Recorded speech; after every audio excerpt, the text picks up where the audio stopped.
सोमद तयालना मपा थोइबगा सातेन तुपलगा लिक्लाई की थोंगाल मनाक यौरई थोइबना नोंसी ओंथोंना सुकनख्रे तयालना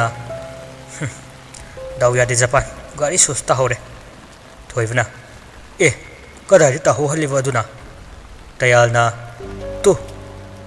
उरिबा मी लेनेद्रबा लिक्लाई के मचु इसी सिथरबा इशुक शुक्लबा इंखोल अदोमदा खुदोंबिदु थिले नोंग चुबगी मखोलने नोंगलिकने युमथक्ता यैबगे उपाल वपालगे मना सिंगने यैबगे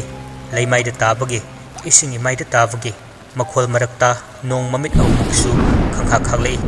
नोंग खोंगो मरक अदुदा लिक्लाइगी मी लेनेद्रबा युम अदु उबदा अकी तुजुंगबनसु पिक थले थोइबना ए अदुदी थिरुसिरो तया मपाबुंगबु ngaklepna haifetangdi yengje karigi mahakki apokpa adukhabna asigumba tahawbu pota sopsinba machada akanbu wahai haiba sungtau taude gari pumtoi toina thengnarurabasu amukta cheikhidriwa nokna machabu lakna boy keiboy warak watemlaga yana yanaba semba mini tayalna thirugum se chapa hayeng nongalaga lobulase o gari proktru japan ko yengi hojikta khanglei pariga lembagasu manakta leite haiba japa koubu loiba nangde taya maya umsin bangamdana mamit mana lauthoklaga ngakna lepagale mahakalak minakhiwa mapabung thoibadi manakta leiramdre aki tujungba khajik pokchere adubu mapabungbu hairap kouba haurei japan japan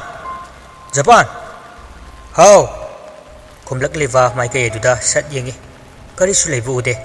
adubu amamba marak aduda mapabung thoibadu liglagi ingkhol manungda konthong cheilu libadu fat chonglaga yamna yangna chensinki taya yam fingna mapabungbu kauraga chensinge tawi japan thongal du kansinge hek tawbuga tungda tanarakhiwa parina tayalbu makhwangduda kolei parina taya karim nak tawridubo kadai japano noi japan di yamda lehuri taya parina kolak livadu nanthoknaba mukna na haidei mamitsu liglagi ingkholomda yenglivani adum pare thado eko japan se ngasa ikhoina thenglakhiwa singdu soidna thengnarani parina nangi bitu uhalivni pabung thoiba laktemi asuk lakpu mafam asidabu kamaina lakkadoino ahing hojikse taya mathwai wajana liglagi ingkhol adubu mitlu pirang ihawni yengle adumak nongnasu makhoi animak pumchochole parina tayalbu khadangdu tapairaga mangonda onsin hali aduga taya aigi mitiyengo wakhal taw aikoina laklibase nongdairembagi damoktane mafam asida oiriwa tawriya pumba nasana khangna phattabagi misum langda thoriba karigino taya wakhal tarakpagum tawi tunghanna ingkhol adubu yengloi mapabung thoibubu wangtring wangwa musuk muba amana sagal laktuna jinglaga pusinki tayalna japan paribu laktuna inthoklaga thongal adu lansilaga chongsinge tawi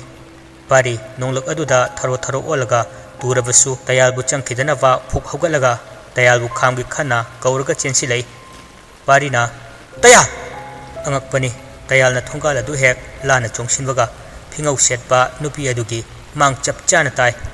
tayal chapleptuna machi lengba ngamdana leije parisu tayalgi mangda lepliwa phingau setpa adubu uraduna konthong sei adu pairaga thawai wana tayalbu yenglaga leptuna lei thangnaba mikupta phingau setpa aduna tayalbu safu kanna inthorei tayal thongal wangmalalaga mayoknabuda leiwa khongbala tasili parina chensilaga tayanbu hogatpi taya lao chase swaida koi lebiadi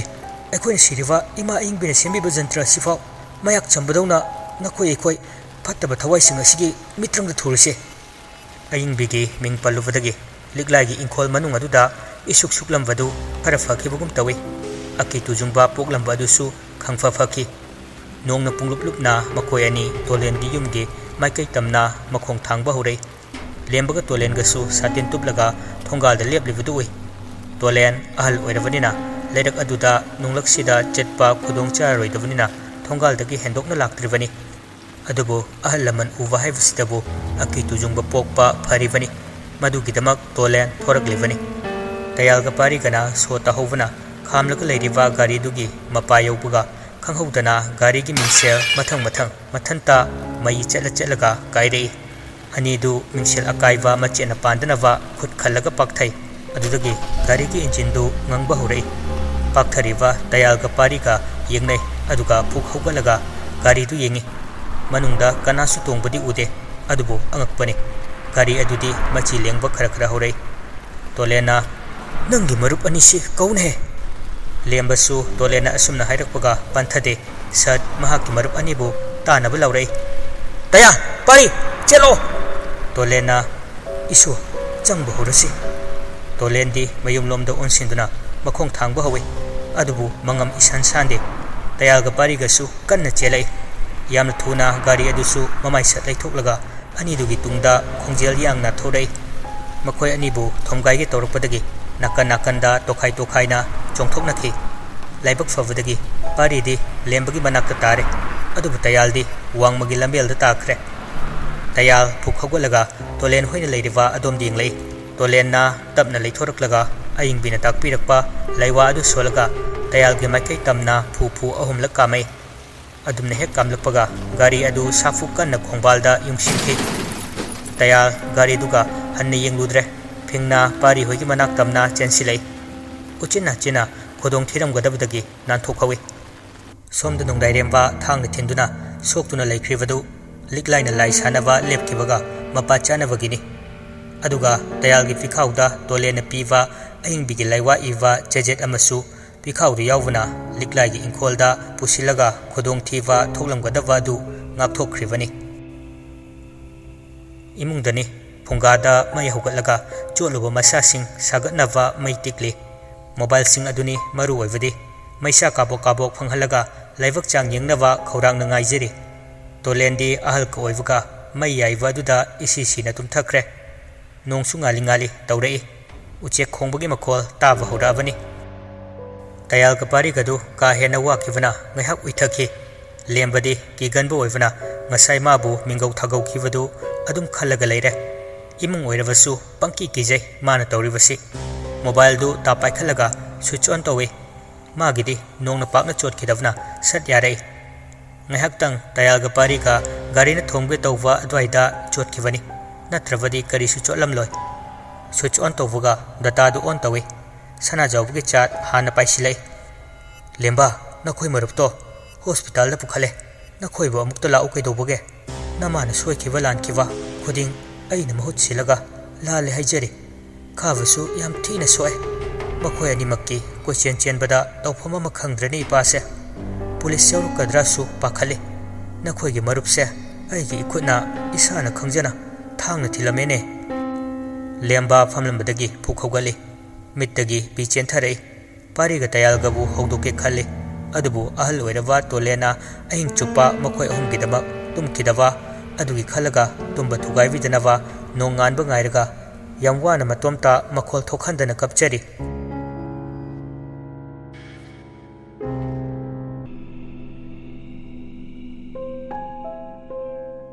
ꯍꯣꯁꯄꯤꯇꯥꯜꯗꯅ ꯅꯥꯀꯟ ꯑꯃꯗ ꯈꯥꯕꯕꯨ ꯂꯥꯛꯅꯔꯤ ꯅꯥꯀꯜ ꯑꯃꯗꯅ ꯅꯣꯡꯗꯥꯏꯔꯦꯝꯕꯒꯤ operation ꯁꯅꯥꯖꯥꯎꯕ ꯀꯨꯁꯨꯝ ꯅꯥꯎꯕꯤ ꯃꯀꯣꯛꯇ ꯃꯈꯨꯠ ꯍꯥꯞꯄꯤ ꯅꯥꯎꯕꯤꯅ ꯃꯆꯥ ꯈꯥꯕꯒꯤꯗꯃꯛ ꯑꯉꯥꯎꯕꯤ ꯑꯣꯟꯗꯨꯅ ꯀꯞꯂꯤ ꯑꯗꯨꯒ ꯀꯨꯁꯨꯝꯅ ꯃꯆꯥ ꯅꯣꯡꯗꯥꯏꯔꯦꯝꯕꯒꯤꯗꯃꯛ ꯃꯥꯅ ꯇꯧꯈꯤꯕ ꯃꯌꯥꯝ ꯑꯗꯨꯕꯨ ꯃꯁꯥꯅ ꯃꯁꯥꯕꯨ ꯅꯤꯟꯗꯥ ꯇꯧꯗꯨꯅ ꯃꯆꯥꯒꯤꯗꯃꯛ ꯂꯦꯞꯄ ꯂꯩꯇꯅ ꯃꯄꯤ ꯆꯦꯟꯊꯔꯛꯏ ꯁꯅꯥꯖꯥꯎꯕꯗꯤ ꯈꯥꯕꯒꯤ ꯑꯃꯨꯛ ꯆꯦꯟ ꯃꯆꯥ ꯅꯣꯡꯗꯥꯏꯔꯦꯝꯕꯒꯤ ꯑꯃꯨꯛ ꯆꯦꯟ ꯃꯁꯝ ꯑꯃꯅ ꯏꯐꯥ ꯐꯥꯔꯦ ꯋꯥꯕꯅꯁꯨ ꯍꯥ ꯀꯥꯝꯃꯤ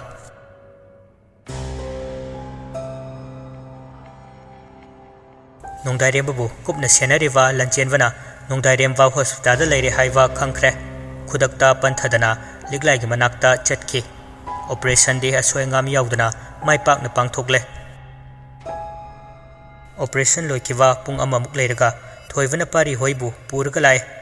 ꯑꯍꯨꯝꯗꯨ ꯋꯥꯈꯜ ꯇꯥꯗꯅ ꯇꯝꯊꯤꯅ ꯁꯣꯛꯇꯨꯅ ꯂꯩꯔꯤꯕ ꯃꯈꯣꯏꯒꯤ ꯃꯔꯨꯞꯄꯨ ꯃꯤꯠꯂꯨ ꯄꯤꯔꯥꯡ ꯏꯍꯧꯅ ꯌꯦꯡꯖꯔꯤ ꯇꯧꯐꯝ ꯈꯪꯗꯅ ꯅꯨꯄꯥ ꯑꯣꯏꯔꯕꯁꯨ ꯃꯄꯤ ꯂꯦꯞꯄ ꯂꯩꯇꯅ ꯃꯊꯣꯡ ꯃꯔꯝ ꯈꯪꯗꯅ ꯋꯥꯈꯜ ꯄꯪꯈꯟꯗ ꯈꯟꯖꯤꯜꯂꯒ ꯆꯦꯟꯊꯔꯤꯕꯅꯤ ꯂꯟꯆꯦꯟꯕꯁꯨ ꯂꯤꯛꯂꯥꯏꯒꯤ ꯃꯅꯥꯛꯇ ꯂꯥꯛꯇꯨꯅ ꯄꯥꯎ ꯄꯨꯝꯕ ꯇꯝꯂꯔꯦ ꯂꯤꯛꯂꯥꯏꯅ ꯑꯗꯨꯒꯤꯕꯨ ꯏꯆꯥꯅ ꯀꯔꯤꯒꯤ ꯋꯥꯔꯤꯕꯅꯣ ꯅꯟꯗꯣꯝꯆꯥ ꯑꯩ ꯂꯩꯔꯤꯕꯁꯤꯗꯤ ꯑꯩꯅ ꯁꯤꯟꯕꯅꯤ ꯈꯨꯗꯤꯡꯃꯛ ꯇꯞꯅ ꯐꯅꯕ ꯂꯣꯏꯅ ꯁꯤꯜꯂꯗꯧꯕꯅꯤ ꯀꯌꯥꯝ ꯀꯨꯏꯅꯕꯨ ꯍꯤꯡꯂꯒꯕ ꯀꯨꯝꯍꯩ ꯌꯦꯡꯕꯗ ꯀꯜꯂꯨ ꯅꯨꯃꯤꯠꯄꯨ ꯇꯥꯔꯛꯂꯕꯗꯤ ꯃꯊ꯭ꯋꯥꯏ ꯃꯆꯥꯁꯤꯡꯗꯨ ꯄ꯭ꯔꯣꯛ ꯆꯥꯛꯅ ꯃꯩꯊꯛꯇ ꯉꯧꯒꯗꯧꯔꯤꯕꯅꯦ Lanchen Indomcha mathwai lau phokti henthoina pamde adubu aina mabu mathwai lau pami aikhoi ani gi marakta chayenava thorakadra pakhatpa mi paijavuna su marakta polaktavuna te haya pangba nakhoi ani nabu karige duk panglebano nongdairembadi isida sidabani ma sidaba yaroine mana hingduna leirabadi matau karamna thabak pumba mai pakadoribano ha henthoi gi waka taba yate Lanchenwa wakhan pop tare nongdairembana hinglavasu siravasu chap mane henthoi gi oiwa fangadava leite maramasina nongdairembadi isida siragani aduga mahaki ningjava manglan adubadi angamba upaina maning thunglagani asini mana khaliwa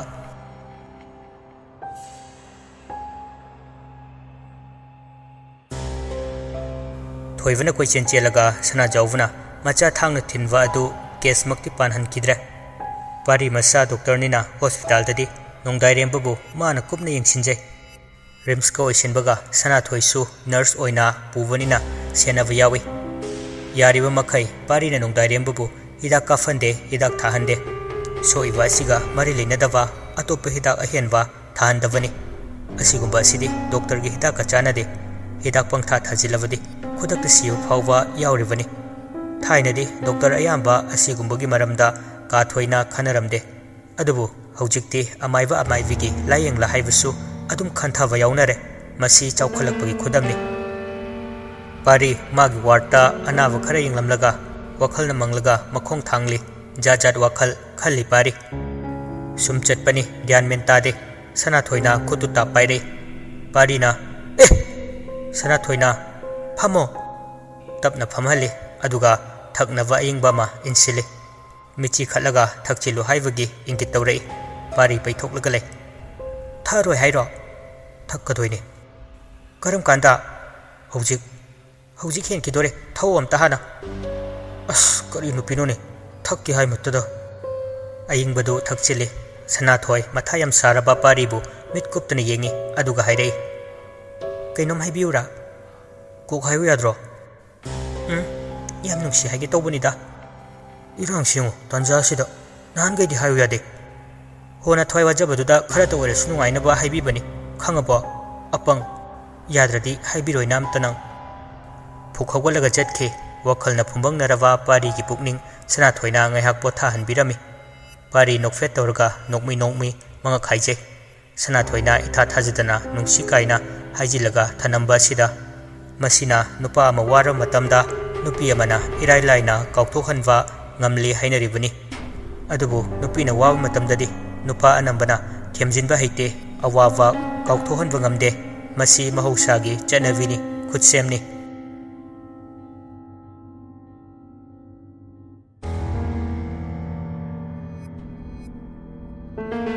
numidangi pung mapal tasilakpu matamni special wata tokhaina leivani na taya lemwa kusum isi sina nongdairemna leiriwa ka adugi machi amada tumnari mi ayamba leiva mafam oiravadi langbasu tagadavani adubu tade parisu anaba amagi doctor anika operation yawbu changki sana jawbuga nawvigana khabu yengsili makoigidi mi yaya adum langkale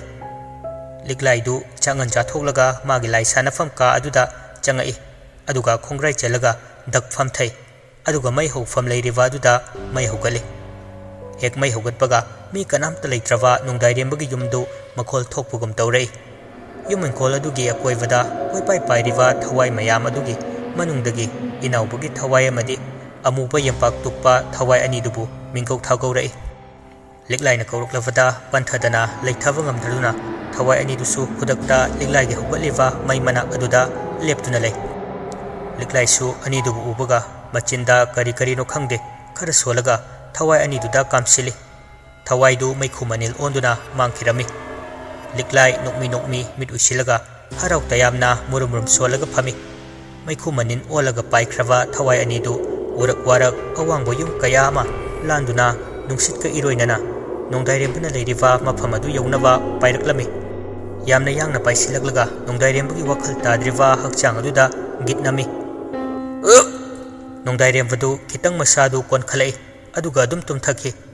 minute ani ahum leiraga tapna drip yalivadu I haigalai khajik tagi idu fana yamna haigalak nongdairemba chaina phawra aba mali koileng leng bahurei masa ma udu ifa fajin bagum yamnu wana muktuna lengna bu honai mana lengba hengalaklabanina drip maridu I jara jara haigalai drip bottle adusu tabna tabna angangu machu olai nongdairembana ima masana kanna kaujarabasu makholdi thokte somda liklaina thawai adugi matengna loina fajin punsilavani makong phidring phidring kaurai sana thoisu tan chana na changai drip mari drip bottle ngang sangal badu ubada pakhatna chensilei aduga nongdairemba drip tu thinglaga thame aduga nongdairemba bu masa nomlaga hodoi nongdairemba tumliba taya lemba amadi kusumsu khangboy kaiboy mit pangthorei tawramliba matawdu ubada khangpa pakhatche sana thoina taya lemba nakhoi ani gi marakta ma doctor kopiro tayaldu doctor kauba chenki lembade kharaga pangdre tarang malang amada tawrugale kusumga sana thoigana nongdairembadu laknari lembana sana thoi drip tu hanam ta thingu natradi aroi sana thoina thingabane thingsu thingdana sidia sana thoi yengthoi ngakpana kham thengi adubu phat amuk thingi hek thingdokpaga drip thinglebadu matomta thingdana batawrei sana thoidi ahan buko oire chap yungna yenglagale mana tarang chalingai nongdairembadu kanna laurei sana thoi khangduna khangaude phat handoi aduga kina leplagale nongdairemba phuklongna hogalei aduga drip maridu mathanta foidalei kusumna ibunga nongdairembana kusumgi khawri charamdu makhutna mana chappi aduga mangaktu paitharaga nokmi tawi machin kadu faide lembana nongdairemba imabu thado nang toidu phatene nongdairemba lembu khangningai lembada yengakpu oirabasu sana thoiga lembaga punna handok minai midyeng adu kijawage kusum wakhal manglaga pop tarei maraiba pharibani kusum wakhal mangwa khak oibagi natrabadi siramgani nongdairembana ima wakhal lakpadagi targa leivi mama kusumbu konkhatya tawe adubu kanagumba amana tunglomdagi ngangsanganglava drip mariduna khawri charam adu yetchilai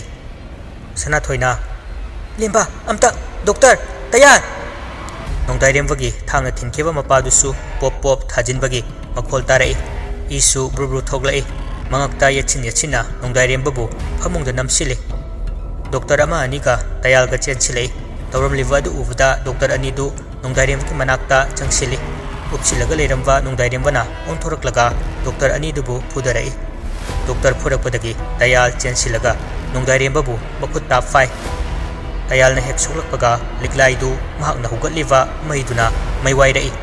maisa phangbudaги liklai paithoklaga faklangda sujile nongdairembagi masada changlamba thawai anidusu maikhu manil onduna ona thoina maisa khanglaga paithokhe maikhu manil oina paithokhiwa adu doctor anidusu sana thoisu howi lemwadi numidangi manil leiwaga amuksu leimaida dam tu thakhe somda liklaisu machinga makhut aniduga pokthok lami makhut anidudi kharabu safari macindudi unsa khokre liklai ayo haibu wahai asifawwa panba ngamjadre aying bisu lamdam tamna liklai na tawriwa adu khangbanina tapna mahakna thawni parai chena la cheriwa lairembi adubu khurum jarei liklai machindu fatriba fawwadi laison amata chonwa ngamloi dawriwanina mathwaidu prok chai aying bi halakpana haladra khanna masadu wajari masa mathanta saujabagi haugatlaga chaina adu kauthoklaga laktuna pochei khara adu langkhairei aduga angau widawna masamana ifa fana famlagalai asumna liklaina machin soktuna laikhiwa sina nongdairembagi laibak phawa haibadu oire numit tara taruk suvada hospital dagi mayumda putharei harau tayamna numit asimadi punna ya langminari lembana nongdairemba hau ho nongdairembo kai haigime lemba mathawak pairaga famthai aduga ibunga nang numit kayani no chara helo khukanna ma tawre english film gi villain si mangaine kanba haibu khukanna ma pura south ki hero nongdairemba khajik tamang nokchai adubu masu thokiwa thodok kumba kharadi ningsingjai maramasina masen khabu khalubada nungaitaba pokchai adubu machinadi haidokjade khabasu masa fatribagi mayumda mama macha laike thoibana ꯉꯁꯤꯗꯤ ꯍꯔꯥꯎꯕ ꯌꯥꯏ ꯑꯗꯨꯅ ꯉꯥꯔ ꯌꯦꯜꯂ ꯑꯃ ꯆꯥꯕ ꯌꯥꯏꯅꯦ ꯂꯦꯝꯕꯅ ꯑꯦ ꯌꯦꯟ ꯆꯥꯅꯤꯡꯗꯦ ꯆꯥꯅꯤꯅ ꯆꯥꯔꯗꯤ ꯉꯥꯅꯨ ꯅꯠꯇ꯭ꯔꯒ ꯑꯣꯛ ꯆꯥꯁꯦ ꯃꯈꯨꯠꯀ ꯊꯥꯡꯒꯠꯂꯒ ꯅꯪꯍꯧꯔꯔꯣꯏꯗꯧꯅ ꯍꯥꯏꯔꯛꯏ ꯗꯌꯥꯜꯅ ꯂꯦꯝꯕꯒꯤ ꯃꯕꯨꯛꯇ ꯈꯨꯅꯤꯡꯅ ꯁꯨꯖꯤꯜꯂꯤ ꯂꯦꯝꯕ ꯁꯨꯒꯠꯂꯒ ꯈꯥꯡꯉꯤ ꯅꯣꯡꯗꯥꯏꯔꯦꯝꯕꯗꯤ ꯂꯣꯟꯅ ꯅꯣꯛꯆꯩ ꯁꯅꯥꯖꯥꯎꯕꯅ ꯉꯥꯁꯨ ꯊꯣꯡꯒꯅꯤ ꯌꯦꯟꯁꯨ ꯊꯣꯡꯒꯅꯤ ꯉꯥꯅꯨꯁꯨ ꯊꯣꯡꯒꯅꯤ ꯆꯥꯅꯤꯡ ꯆꯥꯅꯤꯡꯕ ꯄꯤꯖꯒꯅꯤ ꯉꯁꯤꯗꯤ ꯀꯨꯁꯨꯝꯅ ꯑꯁ ꯍꯔꯥꯎ ꯊꯣꯛꯄꯒ ꯄꯥꯝꯖꯗꯦ ꯍꯩꯔꯥꯡꯉꯩꯗ ꯌꯨꯔꯥꯡꯈꯤꯅꯨ ꯑꯝꯇ ꯇꯥ ꯁꯅꯥ ꯇꯥ ꯊꯣꯏꯕ ꯅꯦꯅꯥ ꯇꯥꯅ ꯀꯣꯟꯅ ꯍꯔꯥꯎꯁꯦ ꯑꯩ ꯇꯥ ꯁꯅꯥꯒ ꯇꯥ ꯊꯣꯏꯕꯒꯗ ꯋꯥ ꯈꯔ ꯍꯥꯏꯅꯤꯡꯉꯤ ꯅꯍꯥꯟꯒꯩ ꯅꯠꯇ꯭ꯔꯦ ꯀꯨꯁꯨꯝ ꯏꯪ ꯇꯞꯆꯕꯤ ꯏꯆꯝ ꯆꯝꯖꯕꯤ ꯅꯨꯄꯤ ꯑꯃꯒꯤ ꯁꯛꯇꯝ ꯂꯥꯡꯈ꯭ꯔꯦ ꯊꯣꯏꯕꯅ ꯍꯥꯏꯌꯨꯅꯦ ꯅꯪꯅ ꯍꯥꯏꯅꯤꯡꯕꯗꯨ ꯀꯨꯁꯨꯝ ꯃꯔꯥ ꯂꯥꯟꯖꯔꯨꯔꯕꯅꯤꯅ ꯄꯥꯛꯅ ꯃꯆꯤꯟ ꯀꯥꯡꯊꯣꯛꯄ ꯉꯝꯖꯗꯦ ꯐꯤꯖꯤꯗꯨ ꯁꯨꯔꯨ ꯁꯨꯔꯨ ꯅꯩꯔꯒ ꯂꯦꯞꯇꯨꯅ ꯂꯩ ꯊꯣꯏꯕ ꯃꯄꯨꯛꯅꯤꯡꯗ ꯅꯣꯛꯅꯤꯡꯕ ꯄꯣꯛꯆꯩ ꯁꯅꯥꯖꯥꯎꯕꯗꯤ ꯀꯨꯁꯨꯝꯕꯨ ꯁꯥꯎꯅꯤꯡꯕ ꯐꯠꯇ꯭ꯔꯕꯅꯤ ꯑꯗꯨꯅ ꯌꯦꯡꯕꯇꯃꯛ ꯌꯦꯡꯂꯒ ꯂꯩ ꯀꯔꯤꯝꯇ ꯍꯥꯏꯗꯦ ꯀꯨꯁꯨꯝꯅ ꯇꯥ ꯊꯣꯏꯕ ꯑꯩ ꯑꯌꯤꯡꯕꯤꯒꯤ ꯃꯅꯥꯛꯇ ꯆꯠꯂꯒ